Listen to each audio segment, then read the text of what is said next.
Happy Friday here from the REKAP Studios. Ryan McGuffey with you. It's the REKAP Lunch Hour with Guff, brought to you by our fine partners at Hooters. Go to originalhooters.com to visit one of Chicagoland's 11 locations. Happy flippin' Friday.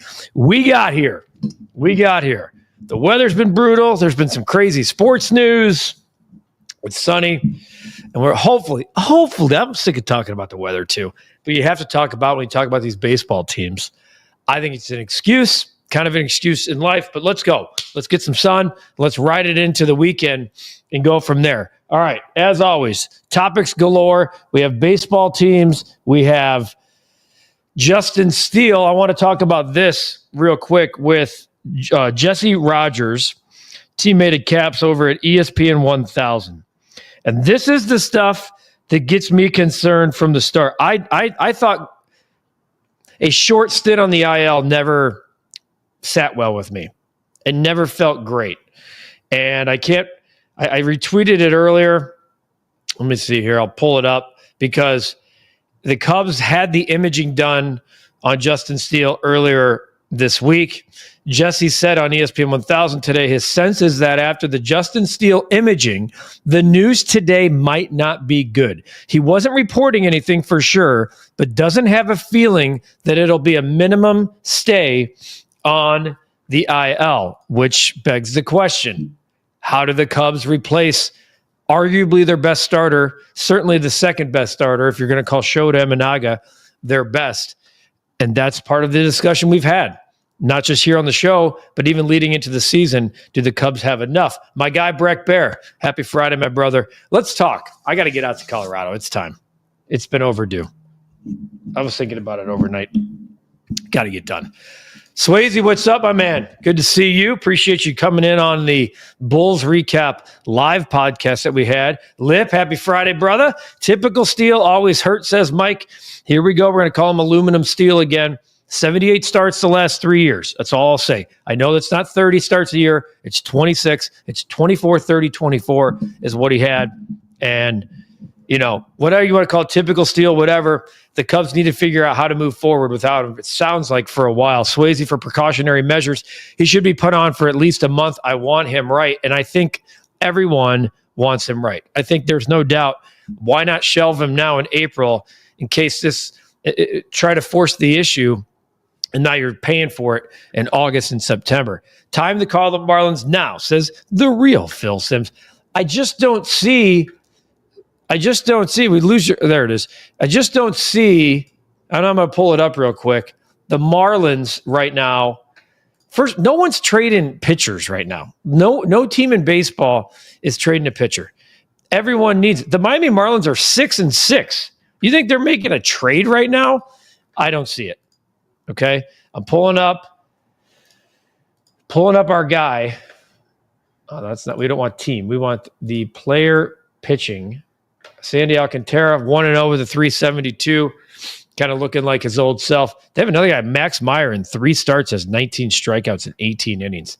Pretty good stuff. I just think you're gonna have to pump the brakes on anything right now that includes trading for a starting pitcher. Pablo, my guy, happy belated. Now at this point, he's had 2 days. It's your birthday week. Thanks for the show. Any chance there'll be recap merch? Can't wait to see it. We do have some. I have a sweatshirt over there, a recap takedown. I think you guys have seen me in that.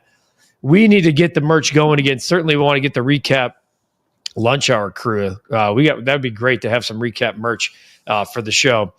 Certainly here now. Let's maybe get a little Hooters collab, a little recap lunch hour Hooters collab. Happy Friday, Kyle. Hope you're ready for the weekend. Not good for Steele. Hopefully some other arms like Wicks and Assad can pick up the slack. And I keep mentioning Chris Flexen.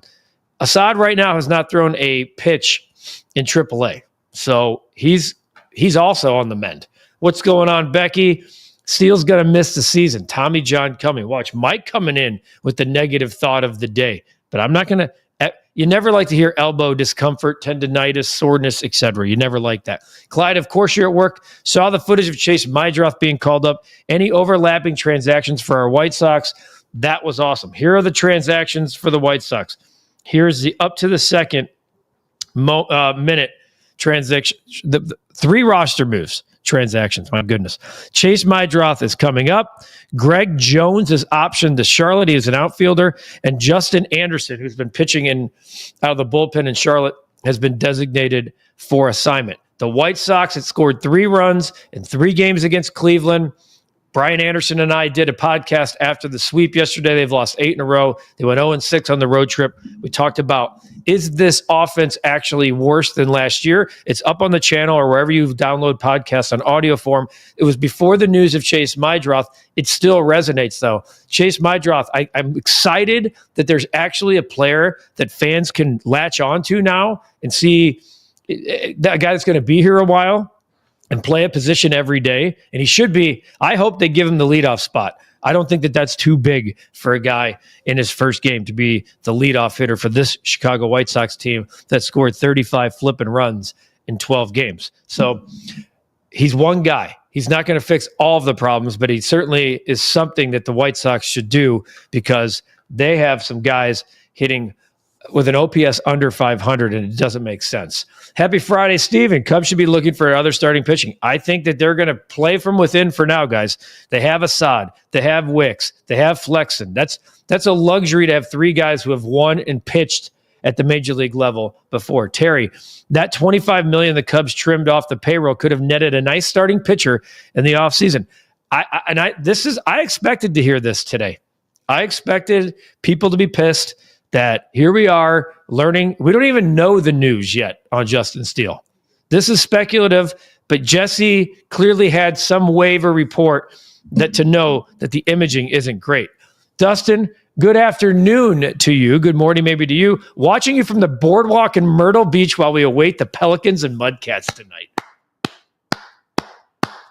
Well, maybe the drinks were good last night, Dustin, because it's 1:37 down there, my friend. Not quite morning here. Enjoy the Myrtle Beach game tonight. That's great. North Myrtle Beach I've been there, haven't been there in a while, but have fun. I mean, the weather's got to be nice down there. Marlins are not getting rid of their ace, especially, like I said, Lip, this early in the year. How many games will the Cubs win on this road trip?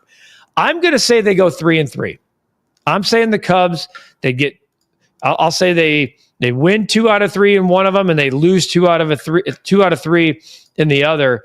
I'm not going to pick as to which. I know they're going against Yamamoto tonight, Matthew Boyd and Yamamoto. Hey, steal one tonight, and then here we go. Yeah, they had 6 games consecutive, 9 tonight, 8 tomorrow, 6 on Sunday because there's ESPN Sunday Night Baseball, 8:40, and then 3:10 on Wednesday before coming back home for a crazy 3-5, 8-game homestand against the D-backs, Dodgers, and Phillies. So that will definitely, but there'll be plenty of off days in there. They have 4 off days after the West Coast trip, the 2 that in their homestand. 1 before it opens, 1 in between the 2-game series against the Dodgers, 1 before the Phillies, and then 1 before they hit the road again. Swayze, Flexen and Wicks can give us quality starts. Definitely seen Wicks do it before. And Flexen had pitched 160 innings last year for the Chicago White Sox. And I've said, I thought that they should have signed him in the offseason, and they let the Cubs sign him to a minor league deal. Still believe they'll go 4-2 on the trip. Remember, still in first place. And that's what I'm saying. They're 9-6 right now. They have the best offense in baseball. Think about that. The Cubs have the best offense in baseball. Great birthday week. Got to end with a Hooters visit. When's the next live show? Like I said, as soon as you guys know, as soon as I know, you'll know when the next Hooters show is. I love Dan. Dan every day with this. This has become part of Dan's MO. Socks stink. Drops his little comment and walks out of the room. I like it. Need to update my MLB The Show White Sox season, says Clyde. I wish Reinsdorf would get out of Chicago sports. Something pissed off Mike this week. Mike is not happy right now, and I get it. He's not happy with the Cubs. He's not happy with the Reinsdorfs. Mike sometimes has some good positive thoughts. Not that you need them. Sometimes the news and the teams and the performance dictates otherwise. Mike is not happy. Swayze agrees with you, Phil. Things are going to be just fine. Why is Amaya still on the roster? Armando chiming in, and I've said it, Armando. I've said it on the recap last night. We did the recap, Cap and I, here after the game. I said it in the podcast that's out on the channel right now. No true disrespect to Jacob Amaya. I mean, he's playing Major League Baseball. he's not fit to be on a major league team. He has an OPS in the 200s, okay? He can't hit. He can field, okay, fine. But now that you have Meidroth here, I don't see... I mean, Chase can't play both. He played 5 games at AAA at shortstop. He played 4 games at AAA at second base. I'll be curious to see where he goes, but he's up here to play. They're not going to sit there and let Chase Meidroth come off the bench. Phil, if they go 4-2 on this trip, they'll be 13-8 getting back to Wrigley. Think about that.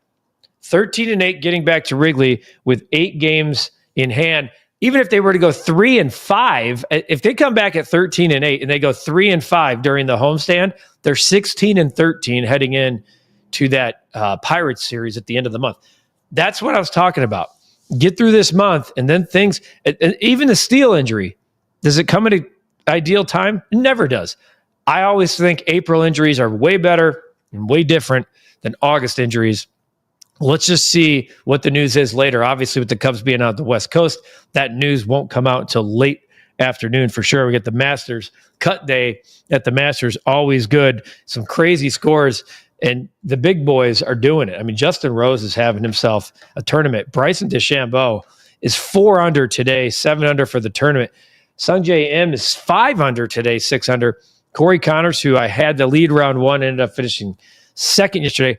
The big thing is Rory's coming out after the back-to-back double bogeys yesterday. He's 3 under for the day. He's within 5 of the lead. And then my guy, who some of you hopped on yesterday, where's our guy at? The projected cut right now is at 3 over. Where's our guy? Is he way down here? I haven't even looked yet. Colin Morikawa is even. Hey, Colin, we're going to need you to pick up the slack here, son. It's time to make a move. Lip, I agree, Guff. Every day lineup, Chase should be penciled in lead off every game. Don't change it. Totally go. Yeah, Jacob and Maya, your time, your services have been appreciated, and it's time to go. I think it may end up being inflammation. At least that's what I'm hoping for Justin Steele, which probably means rest is if it's inflammation. So we'll see. Eric, happy Friday to you. My big storyline for the Masters would be Fred Couples making the cut at 65 years old. The eagle he had yesterday was awesome. His reaction was even better. Fred Couples, 2 over for the day, 1 over for the tournament. The projected cut is 2 over. Something to keep an eye on for good old Freddie Couples. That would be awesome. Kyle, hope you're right. A West Coast split would be great against 2 very good teams you've already played. Go Cubs. Cut line for the Masters. Yep, I just said 2 over right now. That can always change. I'm a baseball fan, says Jeff. Thinking about coming to Chicago at the end of the summer. Hey, I think I might know this guy, Jeff Miller. He's thinking about coming to Chicago at the end of the month for Sox Brewers. Can you cite 3 Sox up-and-comers to watch? Can you cite 3 Sox up-and-comers to watch? Chase Meidroth. Shane Smith if he's pitching. Sean Burke if he's pitching. And then I don't think Colson Montgomery's coming up anytime soon. He's really struggling at AAA. That's probably the 3 right now if you're talking about coming at the end of the month. Anise, are you a Cubs or White Sox fan? I'm confused. I like it. What do you give? I like things about both teams. I'm a Sox guy. I grew up a diehard Sox fan. That guy right there. Nope.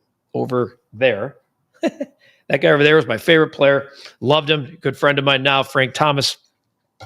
Definitely a Sox guy, but have covered the Cubs. I was in the club. There's very few people that can honestly say this. I'm not being dead serious. I was in the clubhouse when the White Sox won the World Series in 2005. I was in the clubhouse when the Cubs won the World Series in 2016. I do not take that lightly. I feel very fortunate and very honored to have been in that situation. And there's things about both organizations that I love. There are people in both organizations that I love. And that's the beauty of being in this part of the business for a long time, is that you start to, your fandom is there. Kind of, it's what got you here. It's what got me here. I become more fan of people along the way. There are a lot of people I care about that wore the Cubs uniform, that wore the White Sox uniform, and that still do. And I still have a great passion for both. Love it, Dan. Like a hitman, in, out, blunt, respected, but I love it. Steve and Guff, what do you think about Killian being DFA'd? That officially means that the Cubs got nothing for Chris Bryant. I know people were upset about that, but I'd say like hang on to the PCA for Baez, right? Like when you're trading those type of guys, a lot of times you're getting flyers, and it just hasn't worked out with some of the guys.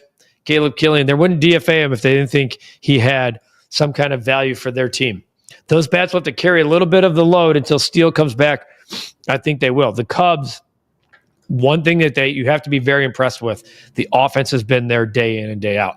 Post Japan, we were so concerned about the offense in Japan, and then they came here, and it's been nonstop ever since. They're really 96 runs. Put that in perspective. I know they've played a couple more games than the White Sox. The White Sox have 35 runs, and the Cubs have 96. That's how good and bad both teams have been. I'll hope for more W's on this trip against LA and San Diego. Phil, wouldn't surprise me that Crochet puts on a show on Sunday. Me either. Looking forward to seeing the reaction. Although, BA, I brought it up on the podcast. At the end, I said, what if you were setting an over-under total for Crochet on Sunday? What would it be, 9.5? And he said, you know what? Baseball's so stupid, the White Sox will probably score 10 that day and beat him. And I laughed because I said, you're probably right. Sometimes baseball has no humor, and that could absolutely happen. So maybe we'll put a flyer out on the White Sox. Chef, I was thinking about you today. I'm glad that you're on the show today because I heard where the Bulls currently are. Loading up on the Bulls, still got them at 20. Chef, about a month ago, maybe even longer at this point, bought a ticket on the Bulls to go to the playoffs at 20-1. 20-1. You know what they are right now? Depending on where you shop, they're plus 250 or plus 300.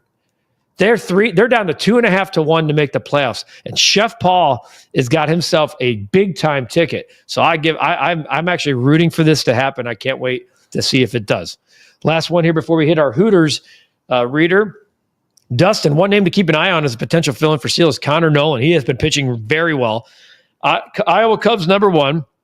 He's pitched well since the promotion, comparable to a young Hendricks as he is a strike thrower in the 91 mile an hour range.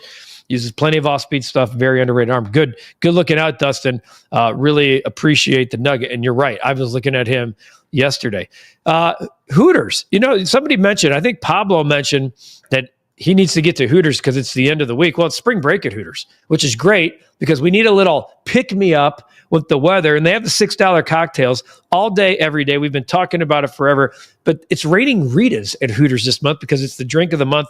The People's Margarita, Terramana Reposado, tequila, Grand Marnier, fresh lime juice, simple syrup, pineapple juice, rimmed with the Cajun spice. That's what I like for the extra kick. And this month, it's just $8. By the way, it's Friday. A couple of more Fridays before Easter here. The Guinness fish and chips, they're delicious. I've had them. There's $12.99. Load up at Hooters, the best place for hot wings, cold beer, and the iconic Hooters girls. Go to originalhooters.com to visit one of 11 Chicagoland locations. If you want to get it to go, order.hooters.com, and that'll take care of you there. Back to the comments. I saw my guy, Wayne, chime in. Why all this talk about the Bears taking a tight end? We just paid Cole Kmet, right? He's plenty good to me. Okay, I'm with you, Wayne. I'm going to stick to my guns here. I think that the Bears should take the best available defense or offensive lineman. There's a lot of Ashton Genty talk. There's a lot of Warren talk. Like, I think Genty makes more sense than the tight ends. But yes, you should have a $14 million a year tight end that I think could be a big piece of the offense. Very curious to how this draft's going to go for the Bears. And I think a lot of what happens before them will dictate what they do, including trading out of it. So we'll just have to wait and see. We only have, 2.5 more weeks before the draft, or 3 weeks before the draft. So plenty of banter and exhaustion leading up to it from here. Wish I had a running car. Me too, Clyde. I would take my sons to Hooters for honey barbecue boneless wings, tater tops, and a Pepsi and get them kids' meals. Sounds delicious. My stomach's starting to rumble a little bit. Schwarbs says, hey, Godfather, 6 homers. Who needs a lefty DH? Right, cheap Tom Ricketts. Schwarber's forever and always going to be the one that got away. I'd set the line at 7.5 strikeouts for Crochet. I'd take the over. Oh, look at that guy. Mitchell Winkleman in the house. What's up, Mitch? Thanks for being a part of the show. They lost Gerald Everett, though, so they need a number 2 behind Kmet. Gerald Everett, not good in the room. I'm just telling you. Gerald Everett was garbage. That was a bad sign. 2 years, $12 million deal. Thankfully, they cut him loose. Mason Taylor makes a ton of sense as a day 2 option, but if the Bears get Warren at 10, he's a unicorn. I don't think he is. I don't think Brock Bowers, unicorn. I don't think Warren is Brock Bowers. I don't. Brock Bowers was doing it year in and year out at Georgia. Warren did it last year. I think Warren is a hell of a football player. I've seen him. I've watched a little film on him. Route running, not a great blocker at all. Brock Bowers is a unicorn. I don't think that Warren is Bowers, and I don't think we should be comping Bowers to any of these guys coming out right now. That's my opinion. Others may disagree, but I don't think he's a unicorn. I really don't. I think he's a great football player with a ceiling that's as high as the one I'm sitting in. I just don't think he's Brock Bowers. I don't. Kyle, San Jose Sharks could finish above the Hawks if they go undefeated the rest of the way, but the Chicago has to lose out. That's not going to happen. Before I even keep reading, that won't happen. Don't see it happening. Sharks will finish dead last. We'll see if that leads to another top pick for San Jose. Hopefully not. Sharks and Hawks finished dead. They were 1-2 last year in terms of worst teams in hockey, and they're right back there again. Recap draft party. That could be fun. That could be fun, Pablo. I'll have to put that out in the ether and see if that's something we would want to do. Clyde, who would pick a tight end at 10 in the draft? Well, if you're like, if you really love a guy, that's who picks him. Swayze. I think they're going to go Banks Jr. because Campbell will be gone. I don't hate it because the competition for Jones is sorely needed. I was listening to the radio on the way up here. I don't even know who was talking, but they were basically talking about the depth of offensive tackles, how he likes like 5, but believes by the Bears are just in that spot in that number 10. He thinks it's like 1 through 7 picks are really solid, and then it gets really crazy from like 9 down, meaning it could go a lot of different ways, and the Bears kind of fall into that window. So we'll have to wait and see who they pick. I think there's a lot of value. Todd McShay said this is the best running back draft in 25 years. So now we broke it, right? We overcorrected it and said running backs don't matter. And then everyone watched Saquon Barkley run wild. And now everyone's going, how do we get that guy back? So now there's a little bit of overcorrection, and the depth of the running back position is really deep. So if it were me, I think you can get a really damn good football player 2nd round, 3rd round if you're in love with a running back, and don't go crazy. Ashton Jeanty might be the next big thing. Maybe he is. I just am looking at this Chicago Bears football team and seeing other holes that need to be filled right now. Mitchell Evans, we can take it. See, I'm with Winkleman on this, man. I think there are people mid-rounds that could really make this a strong draft for the Chicago Bears. There's a lot. The Bears are the 2nd pick, right? Like if you look at sports books, which do tell a story of NFL drafts, by the way, the Bears are the 2nd favorite to land Jeanty. They're the 3rd favorite to land Warren. I think a lot of that's because of what's been spewed out there. I still will wait and see. I'm still on the pick the biggest dude that can drive a guy that way. That's where I'm at. Defense, offense, it doesn't matter. Dustin, one name I would love to see the Bears get is Cam Scatabo. He is such a Bears player. Yeah, he is, actually. I know exactly what you're talking about. He is. Bears need an O-line, D-line player, but people shouldn't freak out if they take a running back at 10. I'm not going to freak out at all. I just telling you what I think the Bears need to do. I'll tell you this. If they're taking a running back at 10, there's only one to pick. So if it's not Jeanty, they better not be taking a running back. Clyde thinks that we need a Blackhawks correspondent. Travion Henderson. That dude can block. My goodness. Watch the film on him. Clyde thinks we need a Blackhawks correspondent. Well, last year we were doing Blackhawks recaps, and they were getting watched at a very disappointing rate. So when the time comes to do a Blackhawks recap and have a base to follow it, we'll be here for you. But we aren't doing stuff just to do it. There was like 100 people watching some of those, which tells me right now the Blackhawks, who were not seen on TV much this year and didn't play well, there's just not a lot of buzz. And if you look at the attendance, while the tickets are sold, if you look at the sparseness of the crowds, it's been another tough sledding year for the Hawks. Young Sue, Case Keenum or Tyson Bagent as second backup? Where's Cap? Cap's right over here, A. B, you're keeping 3 quarterbacks, aren't you? Young Sue. I think Young Sue, what's up, dog? He's infatuated with you. Kid? That's my guy. I've known Young Sue longer than I've known you. I know. I'm just giving you crap. I'm keeping 3 with Case Keenum now. Tyson Bagent's not going to the practice squad. No, absolutely not. He wouldn't. He wouldn't last. He would be gone like that because that dude can play. Swayze says Bowers is a different beast. That dude moves like a wide receiver. I love him. Someone just mentioned if Warren was there that you have to take him because he's a unicorn, and I disagree. I don't think Tyler Warren. I'm not taking him at 10. I don't think he's a unicorn. I think Brock Bowers is a unicorn. Agreed. I think Tyler Warren. I've watched film on him.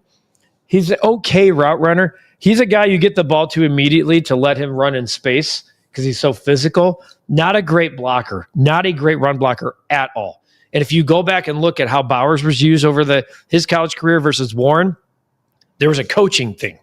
Because Warren was basically used last year as the dude, while Bowers was a beast from day one. Bears might be pretty good next season, thinks Becky. I think this guy thinks so too. I'm right there with you, Becky. Good call, Swayze. That's who I want them to take it. 10, hard pass on Warren. We need more beef. Who does Swayze want? Swayze's got a bunch of guys he's been saying, but he's... You know who I'm hearing is going to be gone way sooner than people think? Travion Henderson. Well, there's a clip on Twitter that Albert Breer tweeted Cap. And if you want to see a running back block and get decleaters where you're lifting a guy off the ground and putting him on his ass, watch that film. Got to trust Ben and Pulse. We have no other choice.